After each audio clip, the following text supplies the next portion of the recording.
Welcome back to Mutual Success.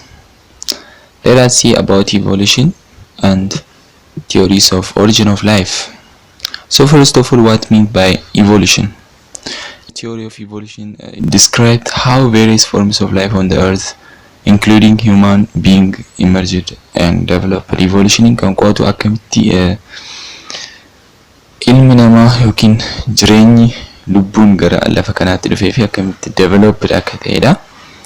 So as keessatti wanti hedduun odeeffamanii jiru, garuu konseptii isaa qofa ilaalla. Mee asitti what means by evolution maal akka ta'e ilaallu. Evolution is change in genetic composition. Genetic composition yeroo jijjiiramu sababa maaliitiin? Sababa meyosisiin, hybridization, natural selection akkasumas mutationidhaan genetic composition population tokko yeroo jijjiiramu dhaloota irratti yeroo jijjiiramaa dhufu evolution jennaan jechuudha. Kun immoo maal fiduu danda'a? It may result in origin of a new species. Species haaraa yookiin sanyiin haaraan akka uumamuuf sababa ta'uu danda'a jechuudha kun. So let us see about 5 theories of origin of life. Theoryewwan shanan waa'ee jireenyaa yookiin waa'ee lubbuu ilaallume. Isaanis the first one is special creationism, spontaneous generation, eternity of life, cosmozoan theory, biochemical origin. Warroota kana shananii isaan hundiyyuu yaada dhuunfaa isaanii qabanii mee tokko tokkoon ilaallu. What is creationism or special creationism? A theory that claiming that different form of life on the earth were created by supreme being or supreme God. Maal jedhanii amanu? Lafa kanarratti jireenyi kan dhufe rabbiin jedhanii amanu. Konseptiin yaada isaanii isa kana, haa ta'u malee achi jalatti immoo yaada garaagaraa qabu jechuudha. Fakkeenyaaf inni jalqabarraa young earth creationism. Young earth creationism it suggests earth is only a few thousand years ago. Waggaa baay'ee dhiyoo keessatti kan lafti uumamte jedhanii amanu. Akkasuma immoo lafti kan isheen uumamte guyyaa 6 kan sa'aatii 24 qabu qofa jedhanii amanu. Akkasumas lafti akka aduu naannoftu ni amanu jechuudha. Inni itti aanu old earth creationism. Old earth creationism immoo creationism that considered all the earth. There are several types of creationism that considered as old earth. Creationism garagaraa old earth kan jedhaman ni jiru, garuu ilaalchi isaaniitiin garagaraa jechuudha. Ilaalcha isaan qabaniin adeemsa umurii dheerina lafaatiin ilaalchi isaan qaban baay'ee garagara kan ta'u ni jiru jechuudha. Fakkeenyaaf those who believe in old earth creationism accept the evidence that the earth is very old. Evidence isaan fudhatan walumaa galli isaanii lafti waggaa dheeraa dura akka uumamteedha. Ammas taanaan garuu isaan kunis maalitti ni amanu? Kan uume rabbiin ta'utti ni amanu jechuudha. Inni biraan day age and gap creationism warra jennuunidha. Day age and gap creationism immoo maal jedhanu? There is a large gap between formation of earth and the creation of all animals and humans. Isaan immoo uumama lafaa fi ilma namaa gidduu yookiin uumama lafaa fi lubbuu gidduutti waggaa gaappii tu jira jedhanii amanu jechuudha. Yookiin gaappii dheeraatu gidduu isaanii jira jedhanii amanu jechuudha. Day age creation is similar in length of time but talks about each of 6 days as a really remaining billion years or so geological times. Day age creationism guyyaa 6tti amanan malee lafti kan uumamte guyyaa 6tti jedhanii amanan malee guyyaan 6 kun garuu akka warra silaa sa'aatii 24 jedhanii amanan. Maal jedhanii amanu? Akka geological time itti amanu jechuudha. Fakkeenyaaf akka epoch, era, period jennee wantoota biology keessatti baranne geography keessatti wantoota baranne ni jira. Akkasuma immoo unity kanallee gara dhumaarraa ni jira. isaan kun waggaan dheeraan kan itti count godhamu jechuudha, kan ittiin safaramudha. Iiraa tokko jechuun waggaa hedduu of keessatti qabata. Periodiin tokkollee epokiin tokkollee akkasuma inni guddaan iiraadha. Itti aanee period, itti aanee epoch jedha gadi deebi'aa jechuudha. Amma time, second, microsecond akkasitti gadi bu'aa deemaa jechuudha. Kanaafuu guyyaan ja'aan kun just sa'aatii 24 qaba osoo hin taane waggoota dhedheeraa warra akka iiraadhaan epokiidhaan lakkaa'aman kana of keessaa qaba jedhanii amanu jechuudha.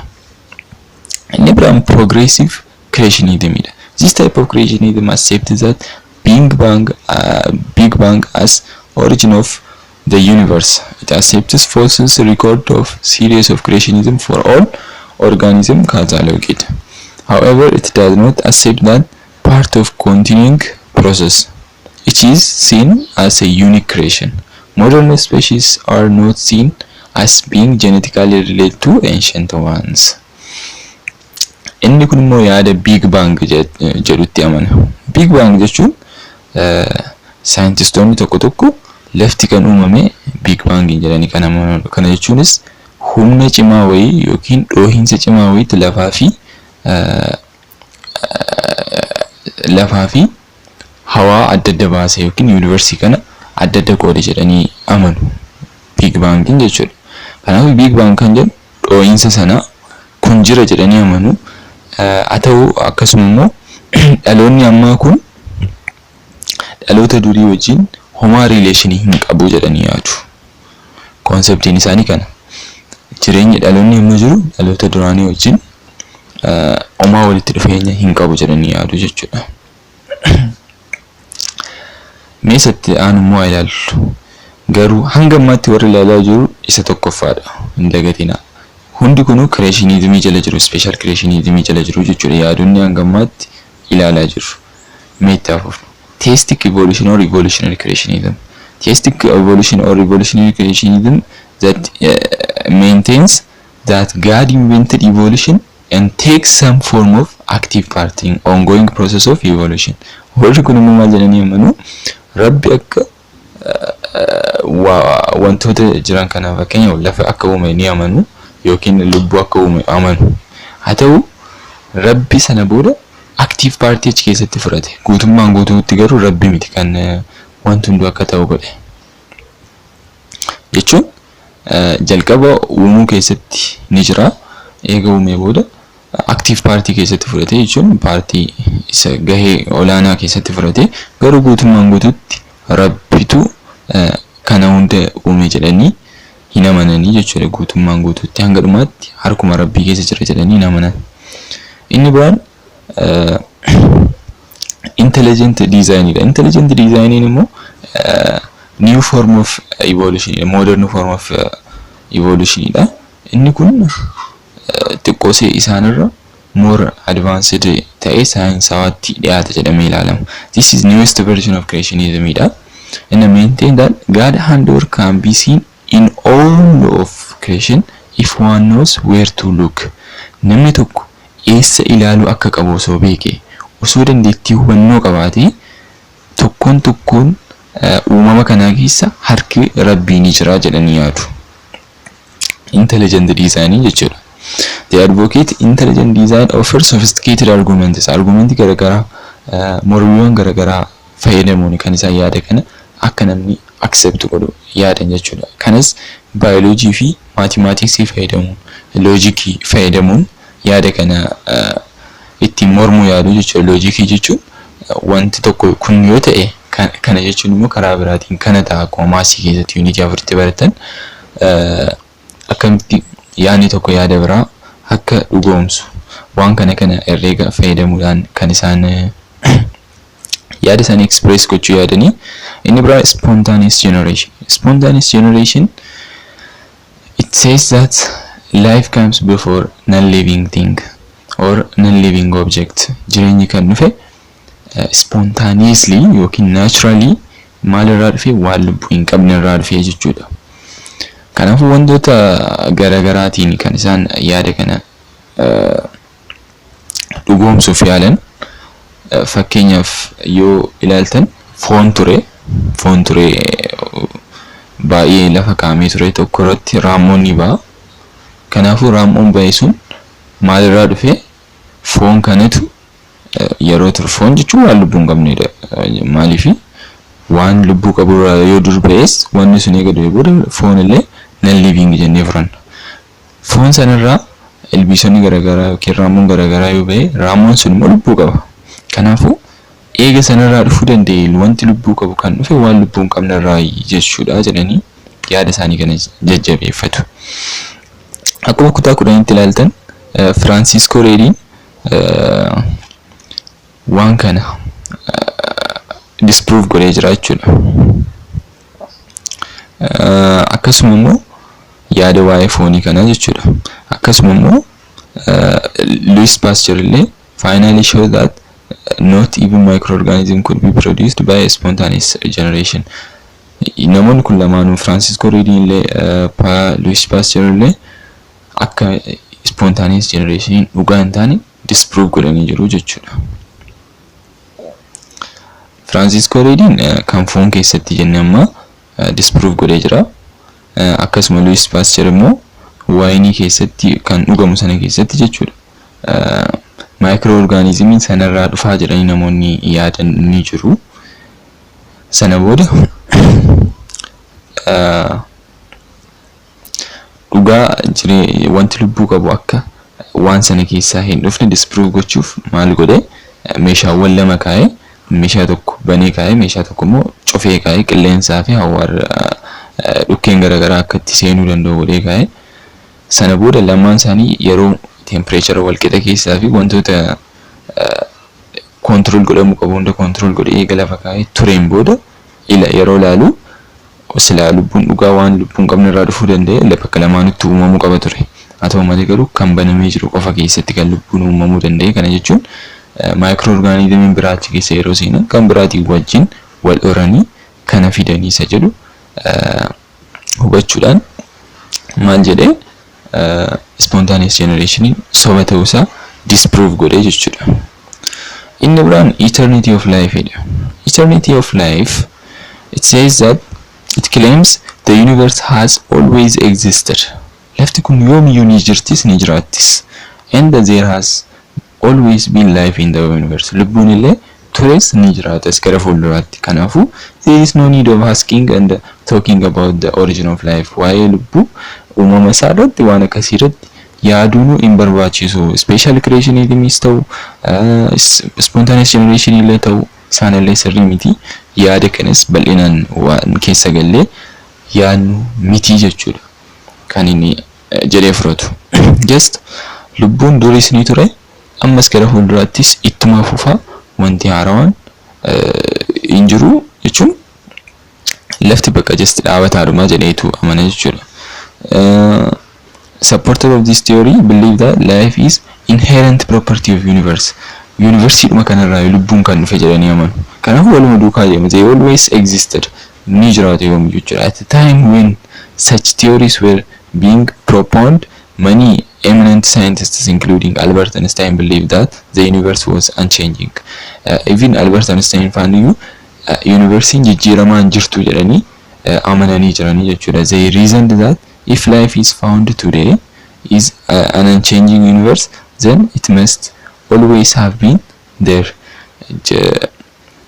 Sababa godhanii kan isaan ka'an osoo lubbuun hangammaa homaa jijjiiramaan jirtu taanaan hammallee gara fuulduraatti illee hin jijjiiramtu akkuma kanatti fufti akkuma kanatti turtellee akkuma kanatti fuftillee jedhanii. Kanaafuu there is no need of talking about evolution, there is no need of talking about spontaneous generation, special creationism homaan barbaachisu waa'ee isaanii yaaduun just lubbuun tures itti fufas jedhanii yaada isaanii kana akka namni deeggaruuf yaalii godhu jechuudha. Inni afuraffaan cosmozoan theory. Cosmozoan theory immoo it seeks to explain the earth that life comes from another planet. Inni immoo jedha lubbuun kan gara lafa kanaatti dhufe plaanetii biraatii irraa jedhee amanaa jechuudha.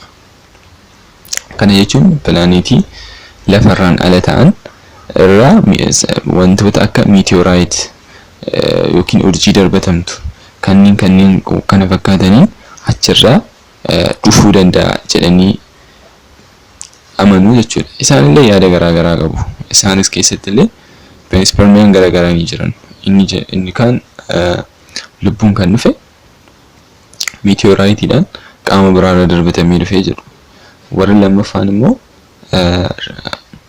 lubbuun kan gara kanatti dhufe raadiyeeshiniidhaan qaama biraarraa yookiin pilaaneetii biraarraa dhufee jiru warri lammaffaan. Warri sadaffaan immoo lubbuu osoo hin taane organic moleculeidha kan gara lafa kanaatti qaama biraarraa dhufee jechuun yaada isaanii dhiyeeffatu. As keessatti wanti odeessame waan hedduu jira garuu wanti konseptiin isaa kanaa jechuudha. Yeroo keenya achirratti bu'uun hin barbaachisu.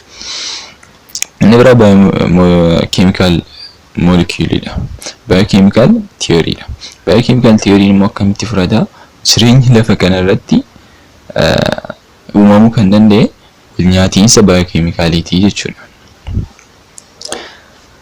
The current idea we have about how life may have evolved on the earth as a result of biochemical reactions, sometimes called abiogenesis, owed much to biologists working early in the 20th century. Scientistoonni lama kan Alexander Oparin fi John Haldane bakka garaagaraa ta'anii yaada wal fakkaataa dhiyeessuu isaaniitiin yaadni kun more fudhatamaadha jedhanii xiqqoo warra kaanirraa akka fudhatamaatti ilaalamaa ture. Innis maal jedha?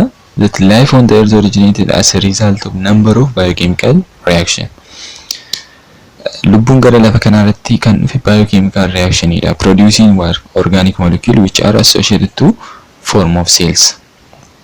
Wantoota basic component of cell ta'an, wantoota seeliin irraa uumamu garagaraatiif jechuudha.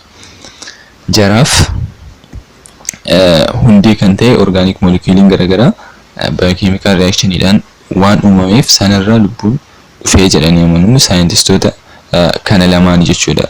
Warri Oparin fi Haldane kan jenneen.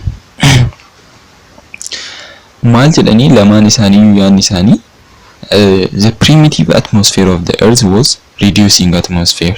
Primitive atmosphere yookiin atmosfeeriin dur ture kan bara yeroo jalqabaa ture reducing atmosphere dha jechuudha. Reducing jechuun hydrogen qofa kan qabudha. There is no free oxygen. Oxygen keessa hin turre jedhu. Amma maalidha? Amma lafti amma jiru yookiin addunyaan amma jiru oxidizing dha. Maaliif? There are more oxygen. Oxygenin hedduutu jira waan ta'eef naannoo parsantaa 21 akkasumatti fakkaata. Kanaafuu oxygenii hedduudha. Yeroo ammaatti atmosfeeriin nuti keessa jirru oxidizing dha. Kan durii garuu reducing dha jedhanii amanu. There was appropriate supply of energy. Energiin gahaatu supply ta'aa ture jedhu. Akka aduurraa yookiin ultraviolet garagaraarraa jechuudha. This would provide energy for reactions that would synthesize wide range of organic compounds.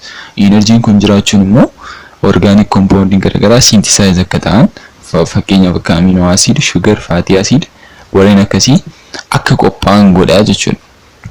So warreen kun egaa walitti qophaa'anii booda akkuma beekamu warreen amma dubbannee kaane amino acid, sugar, fatty acid warri kun wantoota jireenya keessatti barbaachisaa ta'an yookiin organic molecule lifeidhaaf barbaachisaa ta'anidha. So kanarraa hubachuudhaan jireenyi kan dhufe reactionii wantoonni kun godhanidha jedhanii amanuu jechuudha. Kanaafuu yeroo jalqabaas gaasonni turan the past electric sparks repeatedly through a mixture of gases that were thought to represent primitive atmosphere of the earth. Maal godhe namichi kuni laboratorii isaa keessatti oksijiinii hambisuudhaan hanga danda'etti primitive environment uumuu yaadee ture. Primitive environment kana keessatti oksijiiniin haala hin jirreen kaa'uu yaadee ture jechuudha. Sana booda maalitti godhe electric sparkii yeroo irra deddeebi'ee gaasota kanatti gadi lakkisaa ture. Sana booda these gases were methane, ammonia, water, hydrogen warra kana meeshaa kana fakkaatu keessatti dabaluudhaan godhaa ture. Sana booda wanti inni argate he found that by leaving equipment for longer period of time waggoota hedduu turuudhaan larger variety and more complex organic molecule are formed. Waggoota dheeraa booda wantoonni organic moleculein gurguddoon uumamuu danda'anii jedhamanii jechuudha. Isaan kunis warra akka sila jenne amino acid, pentose sugar, hexose sugar, hydrogen. Fakkeenyaaf amino acidiin proteinii uumuu keessatti gahee guddaa qaba yookiin proteiniin kan dhufu amino acidii irraa. Akkasuma pentose sugariin immoo nucleic acid warra akka DNA, RNA uumuudhaaf. Hexose sugariin immoo respiration fi starchy cellulose warreen akka carbohydrate ta'an kana uumuudhaaf ni fayyada. Hydrogen cyanide illee akkasuma nitrogen base found in nucleotide dha jechuudha. Kanaafuu warreen lubbuuf barbaachisoo ta'an warreen kanneen waggoota hedduu booda ni uumamu jechuun yaada fudhate. Haa ta'u malee yaadni isaa kunillee guutummaan guututti yaadni isaan lamaaniyyuu guutummaan guututti kan fudhatamu miti. Maaliifi inni jalqabaa why are only left-handed amino acid found in living things when both left-handed and right-handed types are possible? Qaama namaa keessatti kan jiru left-handed amino acid qaama lubbu qabeeyyii keessa. Garuu immoo adeemsa biochemical reaction kanaan lamaanuu gochuuf possibility salphaadha. So maaliif left-handed kun qofti keessatti argame lubbuu keessatti argame right-handed hin dhabamne isa jedhuuf hiika hin kennine. They also nitrogenous bases can be synthesized in laboratory. Nitrogenous bases in laboratory keessatti uumamuu ni danda'u. Wanneen akka adenine, thymine, guanine, cytosine warra jennu jechuudha. Fakkeenyaaf purine, adenine fi guanine are not synthesized under the same condition as pyrimidines like thymine, uracil and cytosine. This is a quite serious problem for the theory. Adeemsa ni laboratory keessatti hojjete kana keessatti purine warra jennu adenine fi guanine akka pyrimidiniitti laboratory sanatti adeemsa sanaan yookiin condition wal fakkaataa sanaan uumamuu hin dandeenye. Kunillee rakkoo lammaffaadha jechuudha. Yaanni kun akka hin qeebalamneef. Kanaafuu isaan origin of life adeemsa kanaan ibsachuu yaalanii jiru. Shanan isaaniiyyuu kana fakkaata. Viidiyoo itti aanuun immoo isatti aanu qabannee walitti dhufna jechuudha. Egaa waan dhaggeeffataniif baay'ee galatoomaa. Chaanalii barsiisaa fi bashannansiisaa kanaaf immoo yoo maatii hin taane subscribe godhaa. Akkasuma immoo hiriyoota keessaniif illee daddabarsuun akka isaan gahu godhaa. Yeroo subscribe gootan mallattoo bilbila sana tokkoon all isii jettu irra yoo keessan viidiyoo haarawaa yeroo gadi lakkisnu notification isin qaqqaba jechuudha. Akkasuma viidiyoon kun yoo isinitti tole like gochuun waan sirrachuu qabu yaada qabdan immoo comment irratti naa barreessuu dandeessu. Waan dhaggeeffattaniif galatoomaa. Horaa bulaa.